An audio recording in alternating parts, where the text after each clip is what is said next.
What day is it? 15th. July 15th, please rise for the Pledge of Allegiance. Pledge Allegiance to the flag of the United States of America, and to the republic for which it stands, one nation, under God, indivisible, with liberty and justice for all.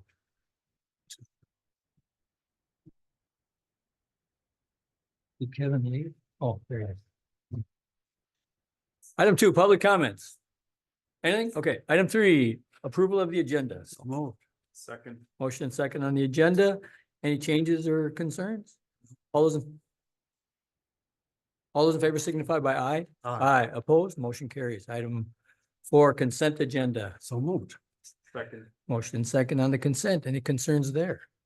All those in favor signify by aye. Aye. Opposed? Motion carries. Item 5, Hanson and Company. This is you? That's me. Okay. Sorry about that. Didn't think we'd get through the agenda quite this fast. I was ready. So, Hey, I want to get home and watch the RNC. all right.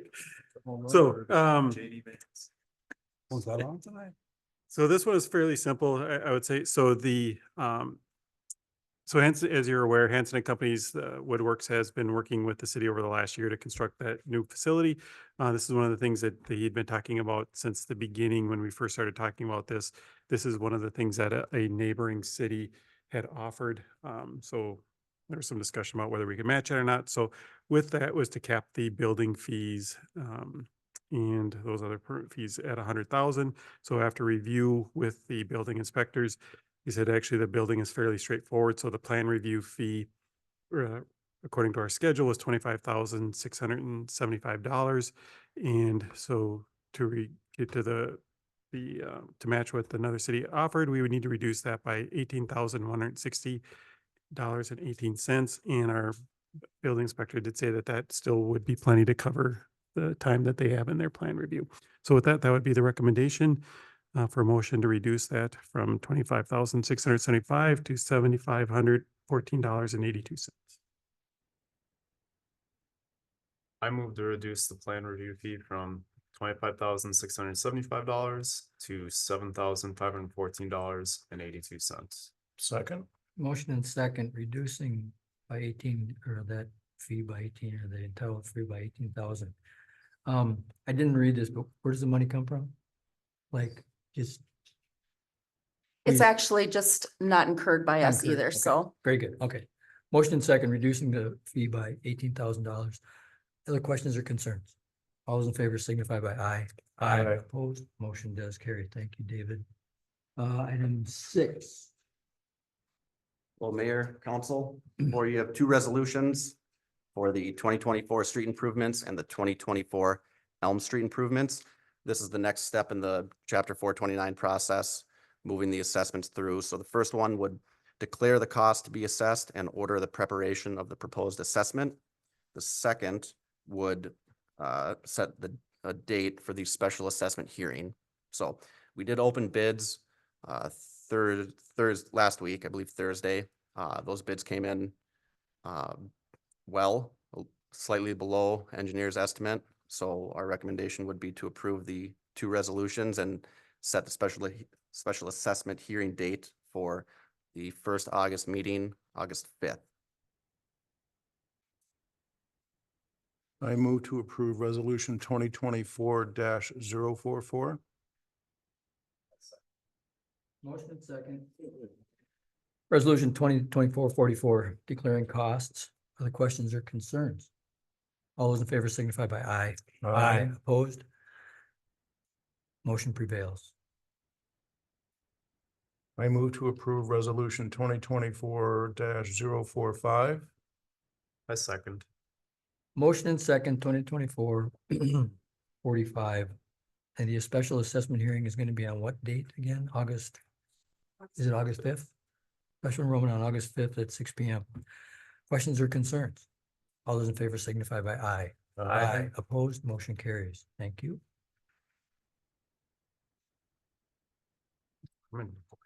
Oh, yeah, department reports. Anybody got anything?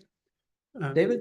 No, I do not, because I have a feeling you will handle the upcoming event that No, you've been involved more than I have. No, I think I'll leave that to you, Mayor. Okay, no problem.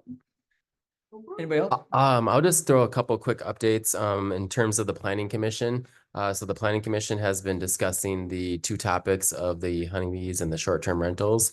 In the last meeting, we went through a draft on both of those and kind of the direction that the planning commission is pushing towards is allowing, honeybees and residential properties, not requiring a permit, but limiting the number of colonies that you can have based on your lot size.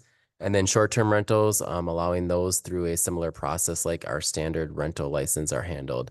So there'd be a license, then there'd be a yearly renewal and yearly inspection. All of those would transpire at the same time as our standard rental license. So we're pushing all that out at the same time. So I just wanted to provide those quick updates since we didn't get to them in the workshop and did include those drafted ordinances for your information as well as part of that workshop.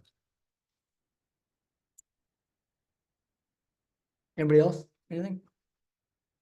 Am I next? Your project. I guess. Okay, mayor and council reports. So I have a couple things to go over. I have been involved in a couple of groups. And I'm gonna try and explain them, be as concise as I can. You guys can ask questions, but there's been a group started by CentraCare to look at housing costs and possibilities of changes in central Minnesota. It started with CentraCare. It's got some local builders association, it's got CMBA, it's got a lot of nonprofit organizations getting involved with it. And it's not gonna get done this year. Trust me, I've been around that way too long, but they're talking, we had a big meeting to talk about what are all the obstacles. Now we're breaking into small groups to talk about infrastructure costs and first-time housing and transitional housing and then ideas around that. And it's certainly not gonna get done by the time I'm not mayor anymore. So that's one of the groups, okay? The other group, there's a local group from CSB St. John's, Greater St. Cloud Development Corp, Indeed, and me. They've been talking about trade and education exchange with India. And that's been going on for about, again, several months. It's really exploratory at this point on how it would come about, who would be involved. They're kind of expanding the group as we meet, trying to get other local mayors involved. And the bad thing about that is 5 of the 6 are disappearing. So, but what I'd like to do is get somebody else involved in these meetings because I can give you background on what's going on. I can get you involved in what, who we're talking to. There's a meeting on the 27th about this trade exchange from the group from India, and it really started at St. John's. There's a couple of professors over at St. John's that have some connections in Mumbai, India with the education system, and they do this trade education exchange. And he's trying to bring it here to central Minnesota, but he's also got Deed involved and somebody else in the state capital. I don't know who though. But there's just another Zoom meeting on the 27th. I think that maybe when we have our GSDC thing. So, I'm looking for somebody to join that so we can get you up to speed and I can kind of check out. Same with the CentraCare thing. They're moving at a really snail's pace. And, the last time we had a housing consortium like this, we never really went anywhere. A lot of good ideas, nothing you could really apply locally. But at least the discussion's taking place on how do you do low income, single family, transitional, and what does it look like while we're trying to control costs, et cetera. And it goes back to that local versus state government zoning controls and permitting and all those kinds of things. That falls into play here. And one of the reasons I'm so interested in that is because I don't want them to go back to one size fits all from a local versus state control. So I'd also like somebody to get involved with that as well. It'll take a while. And I can't remember really, I volunteered for a group like Housing Ideas or something, I don't remember, but again, that has an awful lot of people involved. It's very well networked and it's concentrating on housing. Now, just my suggestion is because Kelly's up for re-election and Bob is, I'd like these two to kind of tag along each one, grab one. I don't care which one. You mean- wanna know now? Well, I mean, I don't want to pick it. I mean, it just, I'm not gonna do housing. want to do housing. I'll do trade. I mean, I don't. Well, I'll do trade. I'm Source not something. gonna- I'm just, Well, no, it's just, it's kind of like personnel. It just doesn't interest me. I just, I've been doing this a long time, and a lot of these have just my perspectives, they have a lot of good ideas, have a lot of good discussion, but it's very tough to put anything in action, put anything in the ground. The most momentum is this trade thing, which, has some interest, but I'm not sure how it rolls, and it's really a year away at least. The housing thing, they're moving a little, they've moved the needle a little bit, but it's like all the things we talk about. How do you make infrastructure costs feasible? How do you building costs, construction costs, labor costs, all those things to really make it viable? And so I think the biggest thing I was interested in there is transitional housing, how you go from a new family or first time home to second time home to senior living and stuff like that. Yeah, that's right in Adam's sweet Yeah, spot. that's in your sweet spot. You're buddy. having a baby, you're starting a family. Perfect for you. Whatever Kevin would like to participate in, I'll do. I'll do the other, okay. I'll do I mean, they're very interesting, I don't want to take anything away from these groups. These are great ideas and outside the box thinking, but it takes a long time to get anything really concrete and anything that might even be able to apply here in central Minnesota. But it's good to listen along. It's good to create the network. And so I've been there. I just haven't done anything. I've just been listening along. So I'll get you guys the meeting notes and the schedules. Okay? Good. You guys, you okay with that? Of Kelly? course, yes. Okay, Bob, you okay with that? Okay. You guys, I'd like to go. oh yeah, so the GSDC, so in 2 weeks, the greater. GM. Next week? CGMC. That's next Yes, Yeah. next week. Is it next week? It's next week. Oh, there you go. It's next week. I would have missed it. So next week, the Coalition Greater Minnesota Association Summer Conference is here, 24, 25, 26. And the evening dinner, and I hope you guys all attend, but the evening dinner on the Wednesday night is going to be at Rolling Ridge Event Center. We have the place kind of reserved for a couple hours. On Thursday afternoon, they're going to have a big tour there. I've been told by Emma, there's going to be 30 people out here going through the tour. And I have John and Colleen Petters and Shannon Wager doing the kind of tour assist, how we've done our transformation and their redevelopment efforts and what's coming up. And then there'll be a night on the town, right? On Thursday night? Thursday night. We're gonna come back and buy tequila or something. I don't know. They're just gonna, they have free chance to roam around the city and do whatever they want. And that would be my swan song, though. I go out, we do the final business meeting on Friday, and that's when the new president comes in and all those things. So I wish you would attend. I mean, I'm pretty sure there'll be an awful lot like, what was the final count? 160? Yeah, around 160, Yeah. 170, yeah. Yeah, so it'll be well attended, and it's a good place to meet new people and get network, so. Is that all you want from us is attendance, or do you want us to help in any way? That's what Well, my I think- question was. No, I think we were pretty much taking care of it, haven't we? Yeah, all the logistics and everything are taken care of. The logistics, the busing, the meeting, the getting bus house here for the 30 or so people that are gonna be here, handing out gifts, all that stuff's been taken care of. I mean, Dave has done the majority of the work along with, I'm not sure who from Wade Park. or- Shauna Johnson. Shauna, yeah, and- okay. You have your breakfast Thursday? Oh, yeah, I have a breakfast Thursday morning. I forgot about to mention about that. They said that, it's gonna kind of be a last minute thing. They don't know how many are gonna show up, like nobody's really signed up yet, and I don't really care about that, but Thursday morning at Kay's Kitchen, I reserved kind of a table full of mayors or whoever want to come out and have breakfast out of Kay. No, just so we'll say that You gotta pay for your own. That's what you were asking, wasn't it? I was asking the question because I know my staff will. They gotta pay for their own. So the thing I'll say is that the Thursday afternoon tour, they said that is, they said it's by far the most, the Yeah. event that's the most signed up for, that we have more attendees there than all the rest of them so far. It's And really, very with popular. John and Colleen, John sent me the pigs got loose in the street. I mean, I don't remember when that was, 2011, maybe before that. Anyway, but he starts with that story.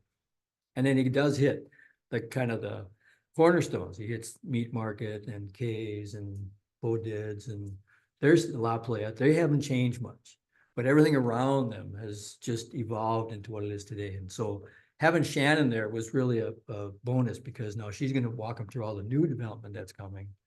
And she'll spin her stories really well. So I think it's really gonna be a good event, but that's all I got. Anybody have any questions? Council, got any? Were reports? you gonna still bring up the street closures? Oh, yeah, I do. Sorry. Thanks, Dwight. So, Joe Town Rocks, we went through the street closure thing. We closed off Minnesota First to First, College Dash or whatever. And, there were at least, in my opinion, at least one issue in that we closed the streets, but the Catholic workers were able to come in and they parked inside the closed area. And so when everything was done, the workers were trying to leave and the pedestrians were trying to leave, and it was chaos. It was what we were trying to avoid the whole season long, because some were coming and going as they left work and came, and there's still a bunch of people walking around during that, I don't know, what was it? 2 o'clock, 4 o'clock to 10 o'clock or whatever. So in my opinion, we should evolve that to say, you can't park downtown. You have to put up posted signs so that if somebody parks downtown, we can actually tow them. We can get them out of there so we don't have that issue. I mean, at the very end of the night, it was chaos. It was people leaving from work and then, go ahead, anybody. Yeah, Chime in. it's a closure for safety, not for Yeah. convenience. Yeah. Yeah, and they used it as convenience. My workers been parking here, and then all of a sudden, all the streets were lined with workers' cars. And we kind of went in with this when we talked about even like Joe or Rocktoberfest. Yeah. What are we gonna do for a street closure? Leave it up to the event person who's applying for it. And we hadn't gotten to Joe Town Rocks yet to see how this first year went. And so my advice was we were gonna close down from First Northwest to First Northeast, just to try to alleviate some of the walking traffic. I can see that this might actually extend as far as to Second Avenue Northwest, because there's a fair amount of people that leave the Legion and in that area, and you're still gonna have a right-handed turn where at night, it's still a lot of people. However, we left it up to the event, people that had applied for it, whether or not they were gonna park in there or not, and it became double stacked full. And Yeah. people didn't want to stay to the event, so you have people move barricades, people are thinking this is blocked off, it's dark, they're not paying attention, and cars are just going everywhere, so. Yeah. It'd be my advice that next year, a street closure is truly a street closure, not just up to the event person's opinion of what's gonna go in there. So just one more thing. Did we close all the way to Ash, or just we go to the alley? We went to the alley. Yeah. Yeah. So that created another problem, that you started using the alley as a street, Yeah, and that was even more concerning. yeah, and our recommendation would be go to the Ash. Yeah, it was kind of set up to try to benefit some of the businesses along the ways, like Gary's Pizza, Bad Habit, to try to leave as much of that open as possible. The problem is people that were turning and following the detour route from, say, the Legion on First Avenue Northwest, following around on Ash Street, would look down towards College Avenue and think there's another way around it. They'd get down, get bottlenecked, start backing up, turning right or left on the alleyways, which are not designed. There was a Burnix truck that was dropping off product behind the La Playa, stopped right in the middle of the alley. Cars were backing up. It actually created more of a hazard. So it might unfortunately be a spot where we have to block off at Ash and continue the detour route so people follow it all the way to First Avenue Northeast, and then it's safely done. It's going to inconvenience some businesses downtown, but our safety is really what we're truly after for the foot traffic. Yeah, we're gonna really have to find a method for Gary's delivery, because that's right in that area. But that's something we can work out, I think. Anyway, that's just my perspective on, we have to make it hard and fast. It can't be convenience parking for the event. It has to be hard and fast. Okay. Anything else? Anything else you guys have? I move to adjourn. Motion and second to adjourn. All those in favor signify by aye. Aye, opposed. We are adjourned.